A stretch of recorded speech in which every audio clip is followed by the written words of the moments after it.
Hi, this is Professor Haley. Welcome to Math 24, Differential Equations. The first thing you need to know is that this course is being run asynchronously, meaning there are no live lectures or required meetings. All the course content is on Canvas, with the lectures on YouTube. If you haven't done so, please print a copy of the course syllabus, which is available on Canvas. Many of the points in this welcome video will directly reference content that's in the syllabus.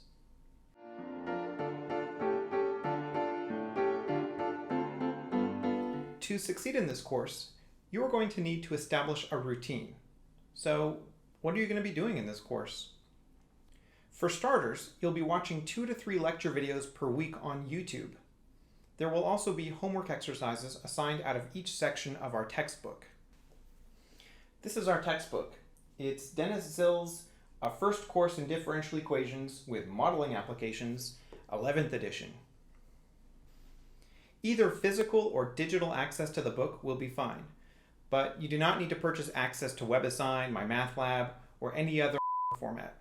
Homework will be done on paper with problems assigned out of the textbook. Now, every Thursday, either a quiz will be due or, much less frequently, there will be an exam. So, in summary, a typical week will have you watching 2 to 3 lecture videos on YouTube, working out assigned homework exercises on paper, and on Thursday, either a quiz will be due or there will be an exam. These items will be discussed in further detail within this welcome video.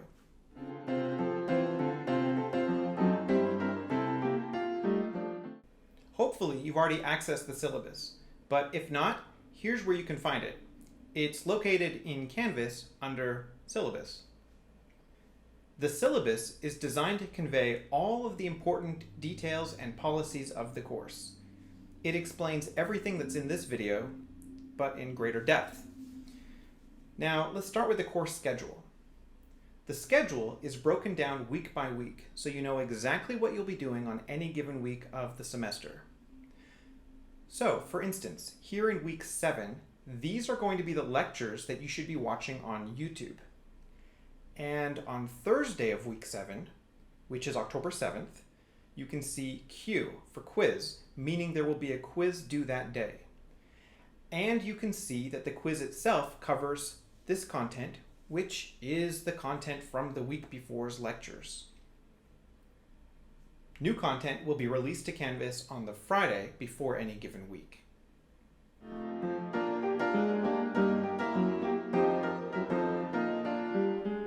Every week, you should start here at our course homepage on Canvas.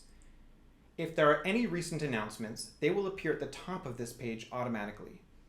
I will post at least one announcement per week, usually on Mondays, so please be sure to read them. The course homepage will contain a module for each week of the course. At the start of the semester, only week 1's module will be visible, but each Friday the following week's module will be released, and so on. Each module contains everything you need for that week. It has links to the lecture videos, the homework assignments, and to a discussion on each section where you can ask questions or discuss topics. Within most weekly modules, there will be a link to a quiz or an exam. Week 1 is special in that there's no quiz due this week, but it doesn't mean you won't get quizzed on this content. Remember, content from a given week gets assessed the following week, so the quiz assessing these sections will appear within week 2's module, and so on.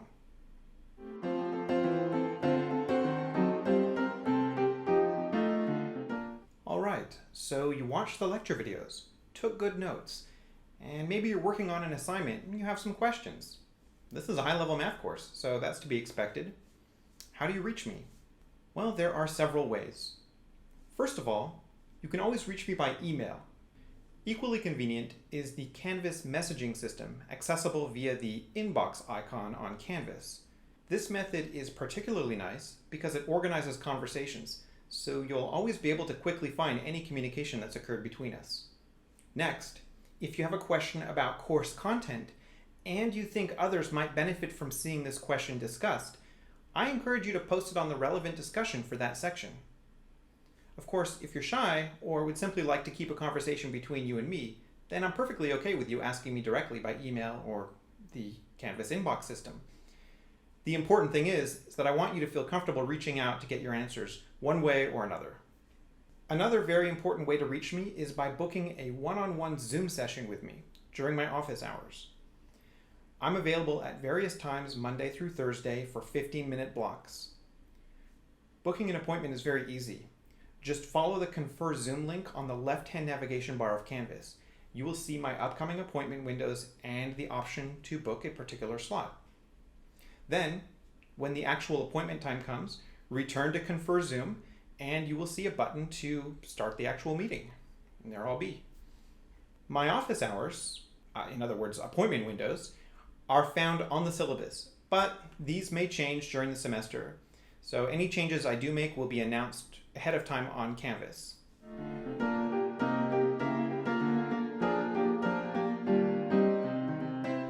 Homework is assigned as exercises out of each section of the textbook, which you are meant to work out on paper. I believe doing math by hand is an absolutely essential skill that must be continuously practiced, which is why I avoid online homework systems. However, because this is an online class, it's not feasible for me to collect your homework every week, as I would in a face-to-face setting. And it would be impractical to demand that you scan multiple pages from your notebook week after week. For this reason, homework credit will be given for free to all students on the good faith assumption that you're actually doing it. So yes, you absolutely need to be doing your homework, as this is how you learn the material. But no, you do not need to turn it in, and you will be earning homework credit as though you submitted all the assignments and got 100%. Nice job.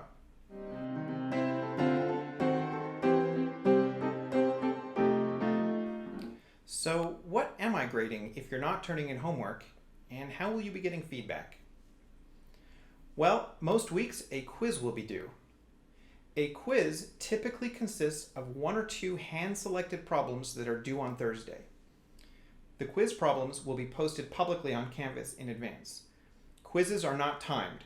In fact, you can just think of them as special homework questions that are actually due and get graded.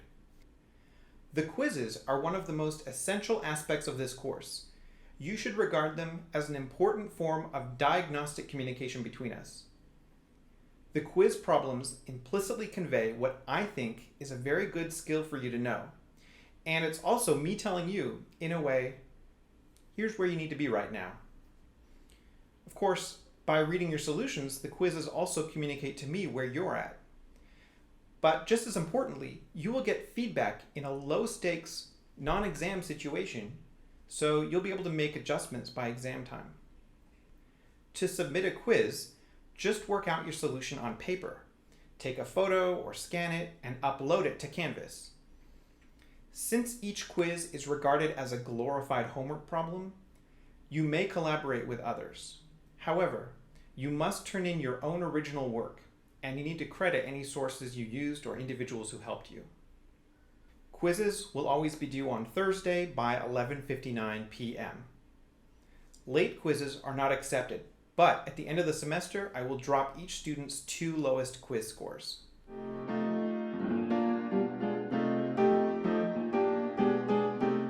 Every few weeks there will be an exam, which covers all of the content from the prior several weeks.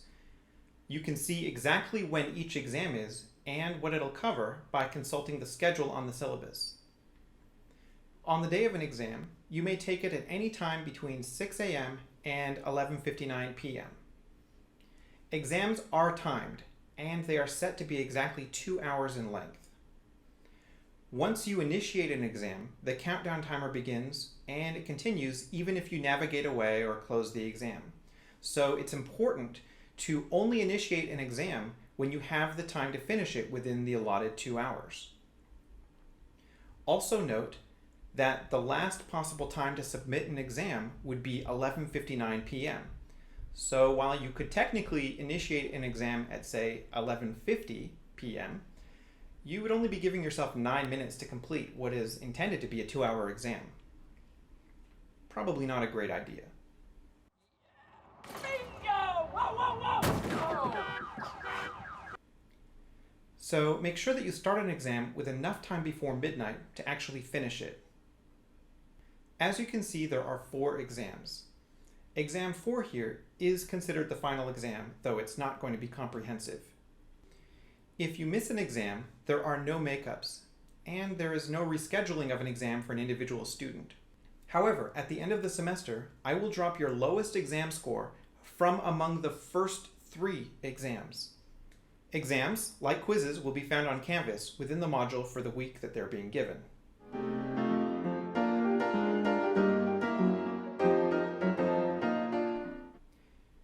When you initiate an exam on Canvas, you will be given a number of questions. The idea is that you work out the solutions on paper, showing all the appropriate intermediate work, and then take photos or scans of your work and upload them to Canvas. Remember, each exam is 2 hours long. It's designed so that the actual problems can be solved in about 1 hour, with the additional hour provided to accommodate the technical aspect of scanning and uploading files to Canvas. So please time manage these 2 hours you're given, as once the timer's up, the exam will abruptly end whether you've finished uploading or not. So what are the rules for taking an exam? Well, they're very simple. During an exam, you may use your textbook, your lecture notes, and your homework. No other resource is allowed. A scientific calculator is acceptable, but you may not use a graphing device, an app, or online utility that solves math problems, and you may not consult with another person or discuss the content of exams with another student. These actions are considered cheating. I have learned with some disillusion that there is a temptation to cheat in online courses. The consequences for doing so will be an undroppable 0 for that exam and notification of the college administration.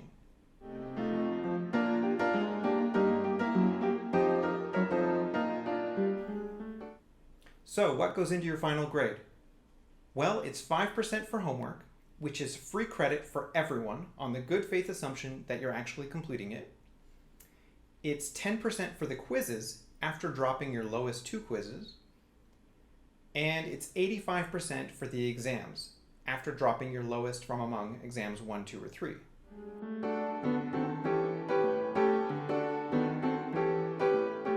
Students who will be invoking DSPS accommodations this semester will need to make contact with me as soon as possible. You can do that by email or the Canvas messaging system, or by booking an office hour appointment via ConferZoom. I will need the appropriate paperwork from DSPS before I can consider your accommodation requests.